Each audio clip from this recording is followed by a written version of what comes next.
Want to play? We've done nothing but spill blood. Coach, the scientist, the guide. It's not a real sacrifice unless we cherish it. We have to have another hunt. And out. Natalie.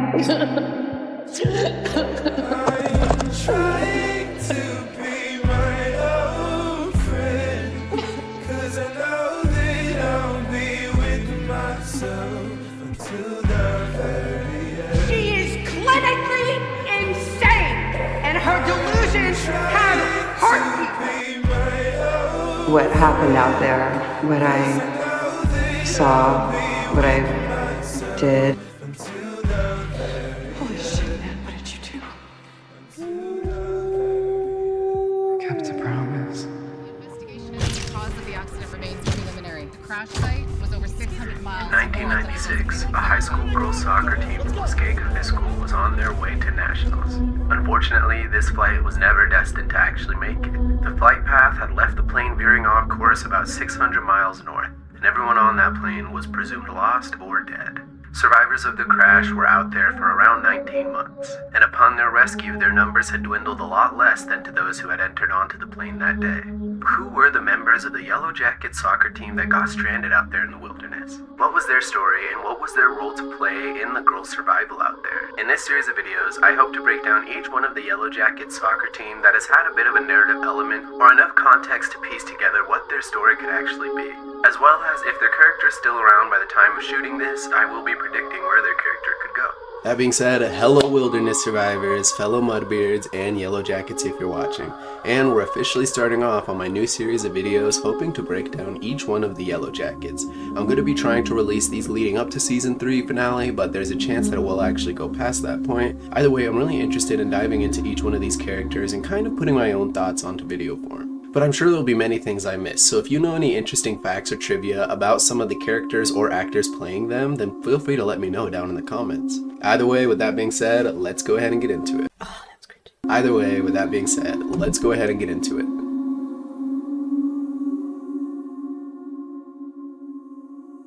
On today's breakdown, we're going to be going ahead and covering the character of Natalie. Natalie, as most people know, is amazingly played by Sophie Thatcher. Sophie Thatcher is very much a rising star in Hollywood and being a part of a lot of projects right now. One of my most recent favorites of hers was actually The Companion. If you haven't seen it, I highly recommend it. Point is, you could tell that she has a lot of acting skill that she brings to the role. But we'll go ahead and focus on the character for this video.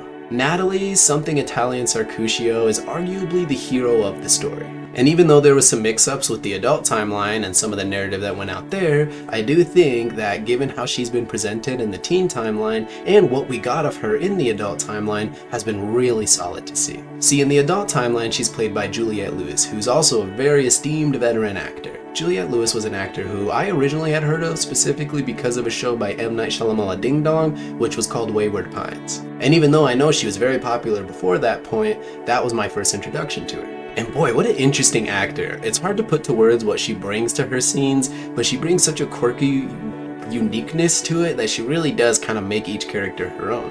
Which is also a testament to Sophie Thatcher, because she is able to replicate a lot of those same mannerisms that Juliette Lewis had so well. Whether it be in the vocal control, whether it be in the facial control, I'd argue that out of all the characters, outside of just aesthetics, Natalie is second place for most resembling their adult version. Her story in the 96 timeline is pretty interesting, mainly because it starts off with her being the stereotypical leather jacket wearing rebel. We also get a clue into her morals and the discussions she has with the rest of the group. And of course, one of the first pieces of context we get is that she doesn't live the best home life. She is one of those characters who doesn't really give a shit about any of the people around her or their opinions, people constantly putting her down or putting her in her place and her not giving a fuck. However, we can see that in a controlled society with an established foundation, it's way easier to be a rebel versus out in the wild where everything is chaos. See, out in the wild, once the girls crash, Natalie is one of the first people to take the moral high ground and leadership role within the team.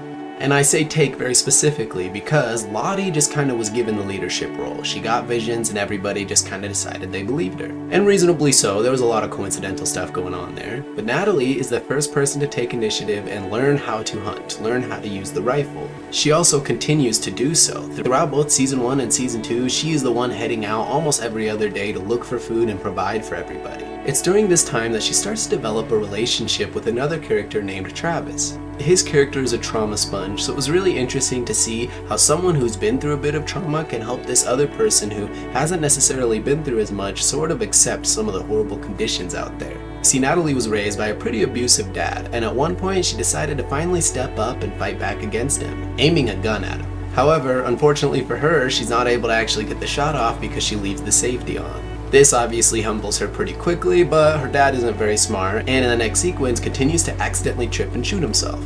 Unfortunately, this happened to be right in front of Natalie's very eyes. This gave her a very interesting relationship with firearms, but it also provided an interesting relationship with Travis. See, Travis, being a younger guy, is finally coming into his manhood and figuring out who he is as a person, and you could tell he's sort of coming out of the edgy preteen phase and going into like sort of a high school young adult phase. And he's lucky that of all the girls there, Natalie was the one that was interested in him because she was probably the healthiest person to get involved with for the first time. Natalie also ends up forming a bond with Coach Ben. During a lot of these sequences where the girls and the drama of everything at camp is becoming too much, her and Ben will find these small little times to get away and have some really awesome heart-to-hearts. Their relationship is really wholesome to see because Ben is sort of like a pseudo big brother or dad to Natalie. And these small relationships that Natalie has with some of the individual characters really help develop her character itself because a lot of the characters seem to fall in line with people like Lottie. And this is our first clue into Natalie as a person. Even though she's heroic, she's not necessarily a full-blown hero without any flaws. You can tell, and Coach Ben kind of calls it out, that she does kind of respect the girls and wants the same attention from them that they seem to be giving Lottie. And it's fair for the age group to want to be more appreciated and acknowledged, that's totally understandable. But this does lead her to becoming a less effective leader as they go forward. And when I say less effective, I don't mean worse than anybody else out there. I primarily mean that her slight lack of a bigger backbone had caused more problems than probably needed to happen. Let me explain. At some point, when the girls finally decide to have their first ever hunt, Natalie's the one who is initially chosen. Natalie demands the respect of being looked in the eye, and this is a good, awesome trait for her character. The acting was absolutely brilliant in this scene, but it results in Travis knocking Shauna down and Natalie making an escape. As she tries to escape, she ends up encountering Javi, another character who she has formed a small bit of a bond with throughout season 2. And in the following scuffle, Javi ends up falling through the ice and drowning. Natalie initially tried to help him, but Misty reminded her very quickly that if she did help him, everyone would end up killing her. So Natalie, despite wanting to, gave up and watched Javi as he slowly drowned. This really does break Natalie as a person a little bit, and you can tell. When she gets back, she lets Coach Ben know what happens and admits that she's kind of worse than everybody else out there, taking on the blame that everybody else should at least be taking on a percentage of. And I'm not saying none of the rest of the characters had a rough time with everything, I just mainly mean that Natalie's regret kind of persisted for a long time afterwards. This incident ended up causing a long-lasting divide between her and Travis's character. From this point on, her and Travis have far less scenes together and far less communication within each other. And when Lottie finally wakes up from her cozy little coma that Shauna put her into, she decides that she doesn't want to be leader anymore because she can't even hear the wilderness and it wasn't even meant to be her job in the first place, believing that since Natalie chose the Queen of Hearts, she should be the queen. And Natalie graciously accepts this, which is interesting because Coach Ben is on the other side watching it happen. Him probably realizing that she'd rather be with the girls and accepted and appreciated by them than actually keep to her morals. Which isn't necessarily fully black and white, but it's obvious which direction Natalie is leaning. Cut this to season 3, where she is trying to maintain her leadership position, and for a while things have been peaceful. The girls have established a community, built huts, gathered resources, and Natalie does try to show some attention and care for each one of the people out there. Even Shauna, who continues to be so rude to her. Seemingly for no other reason than for the fact that she was chosen to be leader instead of her. Another YouTuber named Nika Nak made a Shauna Shipman breakdown video, and she pointed out something very interesting in the fact that Natalie is something that pre-crash and post-crash Shauna probably always wanted to be. Someone who was fully confident in themselves, didn't care what the world thought about them, and everybody adored and looked up to. Her only Achilles heel is Coach Ben, no pun intended. See, he is the one tether on all the girls back to their normal sort of behavior, their normal sort of society. And when it's possible that some of the girls could actually end up finding Coach Ben, Misty picks up on the fact that Natalie's trying to keep this from happening. A lot of the girls already suspect that Natalie knows more about Coach Ben than she's letting on simply because of their relationship with each other. And what probably didn't help, and is a good example of Natalie's skills as a leader, is the fact that she lied so aggressively about being against Ben. This did not help when eventually they ended up finding Ben. See, a lot of the girls, mainly Shauna, wanted Ben dead for his potential chance at actually causing the fire. This brings us our first sort of shifting of power in the roles that Natalie has there. While she is a good supporter and good at organizing things when they're well, if there is conflict or confrontation, she tends to veer away from it, for very obvious reasons considering her past. When Mari and Shauna are beefing, she doesn't really step in to stop the fighting until it's too late. When everybody's angry with Ben, she doesn't as a leader step in and make a decision for people, she keeps giving the option up for everybody, not really wanting to be the one to make the final decision on this man's life. But throughout these scenes, we also get hints at her good character qualities, like when Ty challenges her on her knowledge of Coach Ben, she's fully honest. She wasn't being manipulative, she wasn't lying, and even beforehand she wasn't lying, maybe just omitting. Then cut to Shauna, who universally, when putting someone on trial in that sort of situation, you would need a unanimous vote if it would be to put them to death. But Natalie decided to meet Shauna halfway and do a 2/3 vote. Keep in mind for the fact that Shauna wanted this man dead for petty reasons, versus Natalie wanted this man alive because he meant so much to her. And yet she was still willing to put his life on the line and give Shauna a better chance at killing him simply to kind of make all the girls involved and keep all of their opinions validated.